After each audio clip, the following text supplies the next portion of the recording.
Kinerja Polri terus jadi sorotan publik hingga Presiden Jokowi memberi arahan khusus pada segenap jajaran Polri di istana. Lalu bagaimana kerja keras yang harus ditempuh institusi Polri demi mengembalikan kepercayaan publik sebagai pelindung dan pengayom masyarakat? Kita akan bahas bersama anggota Komisi 3 DPR, Trimedia Panjaitan dan pengamat kepolisian Edi Hasibuan. Selamat malam Pak Trimedia, Pak Edi. Selamat malam. Saya ke DPR dulu Pak Trimedia. Situasinya saat ini saya mulai dulu dari kasus yang terbaru Irjen Teddy Minahasa diduga terlibat kasus sabu, padahal kondisinya sekarang banyak kasus yang melibatkan institusi Polri. DPR melihatnya dari mana dimulai ya kasus sabu ini dulu saja, narkoba harusnya memberantas paling depan, tapi justru terlibat Kapolda pula tingkatannya. Pertama saya kaget ya dan juga terkejut sekaligus prihatin apa yang dialami Pak Teddy Minahasa. Terus terang saja Mbak, saya kenal Pak Teddy Minahasa ini sejak dia pangkat mayor atau kompol sekarang ini. Pada saat itu dia kepala SIM, kasih SIM di Polda Metro Jaya, di Lantas Polda Metro Jaya. Sampai kita paling intensif berkomunikasi sama Pak Teddy Minahasa ini ketika pada saat tahun 2014 dia ini ADC-nya Pak Jokowi sebagai capres. Ya, kena jadwal-jadwal kita koordinasi dengan Pak Teddy Minahasa sampai beliau jadi Kapolda Jatim keluar TR 1 minggu yang lalu. Saya masih sempat WA dia. Dan jujur saja saya tidak pernah mendengar bahwa dia terlibat urusan-urusan dari sejak beliau kompol atau mayor Polri sampai dengan sekarang ini. Jadi track record sebenarnya kalau dari catatannya Pak Trimedia tidak ada masalah selama ini? Lah iya, kan tidak gampang orang-orang yang bisa menjadi ajudan capres dan cawapres itu adalah pilihan Kapolri ya. Pada saat itu kalau nggak salah Pak Sutarma atau siapa Kapolrinya itu pilihan. Hanya saja pada saat itu, pada saat Pak Jokowi menjadi presiden, Pak Teddy Minahasa tidak jadi ajudan presiden, beliau menjadi ajudan wapres Pak Yusuf Kala. Ya, seperti itu Mbak. Nah, track record sebenarnya sebelumnya aman, lalu bukan tersandung lagi, ini terjerembab kita bilang. Apalagi kasusnya narkoba pula. DPR melihat apa yang salah, di mana sebenarnya celahnya? Kok bisa begitu?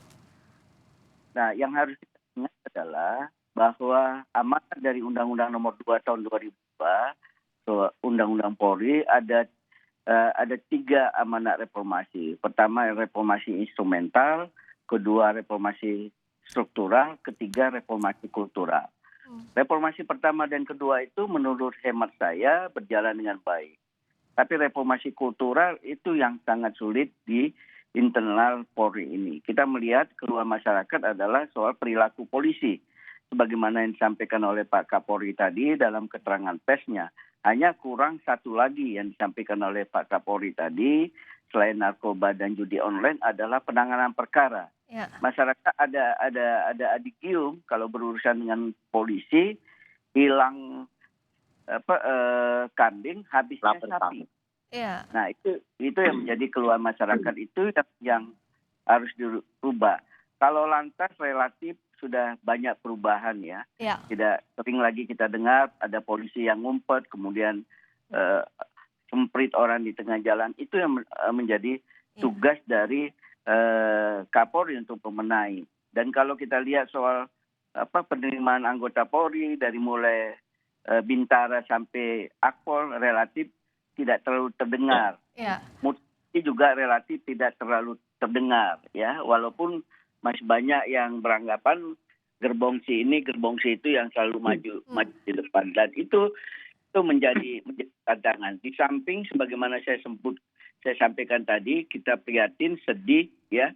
Karena Pak Kapolri ini beruntun dari kasus Pak Sambo, ada kasus Kanjuruhan. Sekarang nggak berhenti juga ya Pak. Ya, ini tiga yang bertubi-tubi dialami, dan menurut saya Kapolri harus kuat dengan kasus-kasus seperti ini seraya dia membenahi. Saya akan masuk. Benar, sedikit Mbak.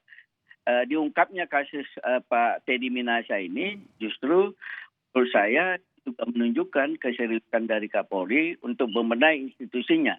Kalau kita baca dari gelar yang dilakukan sebenarnya bisa saja sampai kepada AKBP itu, mantan Kapolres itu.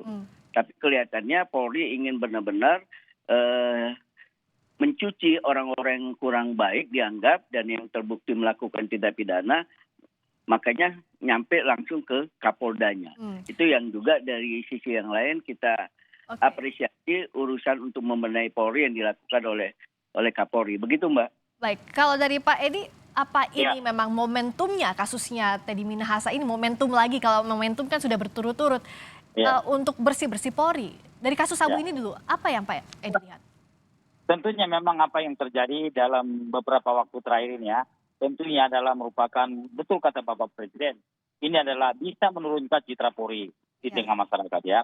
Bagaimanapun juga saat ini, kalau kita lihat ya, sejak kejadian seperti Sambo ya, kemudian terjadi juga ada kasus di Malang ya, kemudian belum muncul lagi namanya kasus Irjen Pol Teddy Minahasa ya. Artinya apa yang terjadi sekarang itu susah untuk diterima oleh masyarakat ya. Ini tidak boleh terjadi, apalagi dilakukan oleh seorang Kapolda ya, yang saya lihat di dalam catatan LHKP-nya merupakan Kapolda terkaya ya, 29 miliar memiliki harta kekayaan. Kemudian juga yang saya tahu selama ini juga ada kesan bahwasanya yang bersangkutan juga memiliki gaya hidup yang hedon ya. Artinya memang inilah sebetulnya yang juga banyak disorot oleh masyarakat ya. Dan apa yang terjadi kemarin yang tadi diumumkan oleh Bapak Kapolri ya, bahwasanya ada keterlibatan di dalam hal penjualan ya, atau jual beli narkoba ya. Ini sangat betul-betul menyakiti hati masyarakat ya. Kita tidak pernah bayangkan ada seorang Kapolda, kemudian yang kita tahu kehidupan ekonominya sudah mapan ya, tapi masih juga ada terkait dengan terlibat dengan adanya peredaran narkoba ya. Dan menurut kami apa yang terjadi sekarang, yang bersangkutan layak untuk dilakukan seperti kata Pak Kapolri ya, lakukan PPTDA, dipecat ya, dan kemudian tentu saja nanti akan diproses secara hukum dan diberikan hukuman yang seberat-beratnya. Ya, sama seperti kasus Sambo ya, etik dan pidana harus berjalan dua-duanya. Nah, ya seperti yang tadi disampaikan Pak Edi juga, bahwa tampaknya masyarakat ini tidak dikasih nafas tanda kutip dari mulai Juli kasus Sambo, Kanjuruhan, sekarang kasus Teddy Minahasa, sampai Presiden turun tangan akhirnya berikan pengarahan langsung. Pak Edi melihatnya seperti apa dari mulai tingkat Kapolri di situ sampai ada Kapolres dikumpulkan di istana? Ini menjadi peringatan kepada seluruh jajaran Polri ya. Kita harapkan dengan adanya apa yang menjadi gagasan Bapak Presiden ya, yang mengumpulkan para pimpinan Polri, kemudian para Kapolda, kemudian para Kapolres ya, diharapkan nanti ke depan akan ada perubahan ya. Apa yang menjadi perintah Bapak Presiden tentunya memang harus betul-betul dilaksanakan ya. Dan saya kira memang tadi Pak Kapolri juga sudah menyampaikan akan melakukan reformasi betul-betul di dalam kepolisian ya, melakukan perubahan besar di kepolisian. Dan ini memang sangat diperlukan ya. Saya kira saya sangat yakin betul ya, Bapak Kapolri dengan dukungan Bapak Presiden ya akan mampu untuk melakukan reformasi total di kepolisian ya. Bagi polisi atau yang menyimpang, mending dipinggirkan saja ya, belum daripada merusak yang lainnya. Saya kira memang saat ini masyarakat butuh polisi yang betul-betul bisa memberikan pelayanan, bisa meningkatkan profesionalisme, bisa memberikan perlindungan kepada masyarakat. Saya kira itu yang dibutuhkan masyarakat saat ini. Oke, kalau DPR akan memanggil juga Kapolri dalam waktu dekatkah dengan berturut-turutnya kasus ini terakhir soal Teddy Minahasa ini, Pak Trimedia? Pertama kita lagi reses Mbak, sampai dengan 1 November kita baru masuk. Saya kira setelah reses iya, dan saya akan mengusulkan yang pertama diundang adalah Kapolri supaya clear semua apa yang terjadi ini, dan juga bagaimana langkah-langkah Kapolri menyikapi pertemuan dengan Presiden Jokowi tadi. Walaupun pertemuan dengan Presiden Jokowi dengan para pejabat utama, Kapolda dan Kasatwil, para Kapolres itu sesungguhnya kan rutin terjadi ya. Hanya saja momentumnya kah yang berbeda? Hanya saja memang momentumnya karena habis kasus Sambo, ada kasus Malang, kemudian pas hari ini juga kita dikejutkan dengan kasus Pak Teddy Minahasa. Jadi sehingga saya kira pasti lebih keras lagi arahan dari Presiden dalam pertemuan tertutup tadi itu. Bagaimana para pejabat Polri yang memangku jabatan sekarang ini bisa mengemban tugasnya. Dan saya kira arahannya pasti yang tidak benar copot. Arahan ini kan sebenarnya tadi seperti Pak Trimedia sampaikan rutin lah, minimal sampai tingkat Kapolda begitu dikumpulkan di istana. Tapi kenapa ya harus tunggu momentum dulu sampai citranya seperti sekarang, persepsi negatifnya tinggi dari publik, diakui juga oleh Pak Kapolri tadi di istana, sementara tingkat kepercayaan publik turun, baru terasa begitu efeknya. Pak Trimedia lihatnya apa yang salah? Biasanya sepanjang catatan saya setahun sekali ya. Biasanya habis ini Panglima TNI, Pangdam, dan Dandim. Dan kadang-kadang juga sekaligus bersama-sama. Dan ini pengarahan rutin yang dilakukan oleh Presiden. Ya. Paling tidak pada saat Presiden Jokowi ini. Nah kalau seperti ini kan memang momentumnya ada ya. Kita melihat bagaimana kesalnya Presiden juga soal kasus Malang ya. Sampai 130 orang yang meninggal. Ya. Kemudian Kapolres dan Kapoldanya dicopot. Dan itu pasti berbeda tone-nya ya dengan pertemuan-pertemuan rutin biasanya. Dan ini sekaligus perhatian yang serius pada pejabat utama Polri di Mabes, kemudian para Kapolda dan para Kapolres yang hadir. Dan bagi Kapolri sendiri itu juga legitimasi bagi beliau untuk bersikap tegas ke dalam.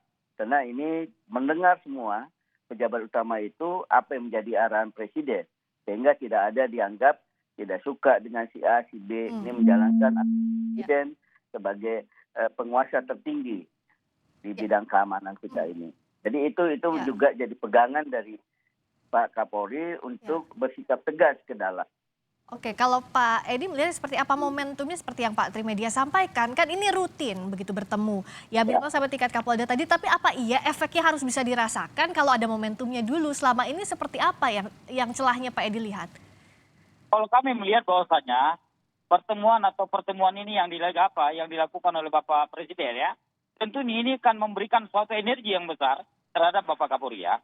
Artinya kita melihat saat ini ya, dengan dukungan Bapak Presiden ya, maka Kapolri nanti akan lebih tegas lagi ya di dalam hal melakukan reformasi, di dalam melakukan perbaikan pembenahan terhadap di kepolisian ya. Artinya memang kita lihat tadi bagaimana Bapak Presiden juga hadir ya, memberikan semacam arahan kepada seluruh jajaran Polri ya. Artinya itu akan menjadi energi buat Kapolri ya, untuk ke depan akan lebih tegas, kemudian terus melakukan berbagai upaya di dalam melakukan pembenahan dan perbaikan terhadap seluruh jajaran Polri. Dan kami yakin dengan adanya tadi komitmen Bapak Kapolri tadi yang siap akan melakukan reformasi, insya Allah Polri ke depan akan semakin baik. Singkat saja masing-masing, kalau bicara soal reformasi tadi, dari mana harus memulainya di kondisi yang seperti ini? Apakah berani pecat yang terlibat tindak pidana tanpa pandang bulu begitu? Dari situ mulai langkahnya Pak Edi dan Pak Trimedia. Pak Edi dulu kan? Ya, Pak Trimedia dulu. Boleh silakan saya Pak Trimedia. Ya, peristiwa Pak Ferdi Sambo kemudian Pak Teddy Minahasa, saya kira itu menunjukkan dan pembelajaran bagi anggota Polri yang lain ya, bahwa Kapolri tidak segan-segan menindak kalau memang